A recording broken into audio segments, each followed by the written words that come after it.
Handa raw isang dating kongresista sa Quezon City na isiwalat ang lahat ng nalalaman niya tungkol sa katiwalian sa flood control projects ayon kay Ombudsman Jesus Crispin Remulla. May ilang kontraktor din daw na handang ibalik ang nakuhang pera mula sa questionable projects kapalit ng mas magaan na kasong haharapin sa Sandigan Bayan. May unang balita si Salima Refran.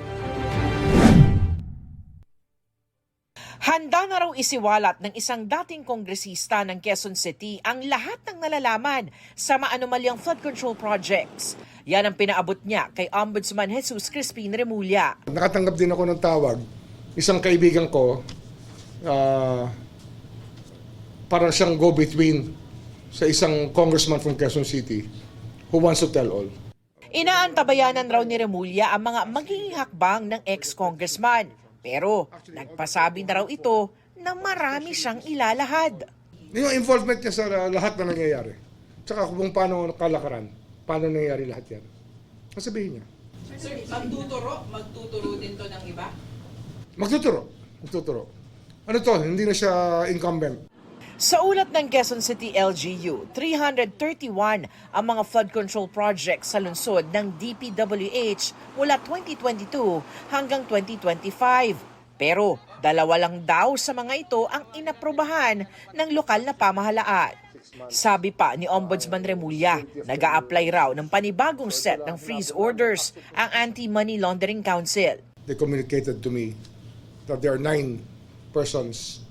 Some of them are formerly elected officials or elected officials, and some just personalities na sinisik nila yung freeze order.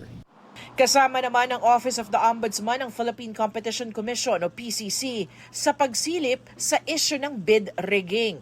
Isang bidder na palaging talo sa maanomalyang flood control projects ang iniimbestigahan na raw nila. 3% of the project cost is given to the losing bidders. Yun yung may for the boys tawag nila, for the boys. So, hinahati-hati yan sa losing bidders, etc. Meron pa ibang binibigyan.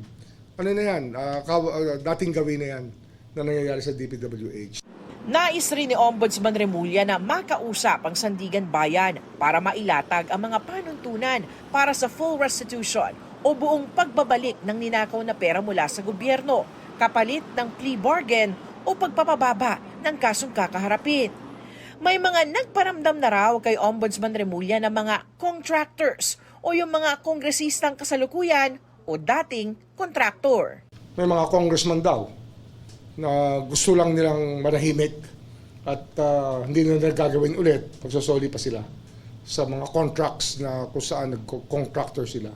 Samantala, inatasan na ng Ombudsman ng Department of Justice na ituloy ang pag-usig sa 5 reklamo ng malversation, graft at perjury para sa 5 ghost projects ng DPWH Bulacan First Engineering District.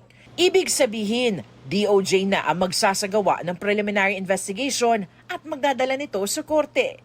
Ilan sa respondents dito, sina dating District Engineer Henry Alcantara, dating Assistant District Engineers Bryce Hernandez at JP Mendoza, at kontratistang si Sally Santos.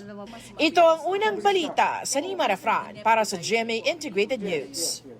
Kapuso, huwag magpapahuli sa latest news and updates. Mag-iuna ka sa balita at mag-subscribe sa YouTube channel ng GMA Integrated News.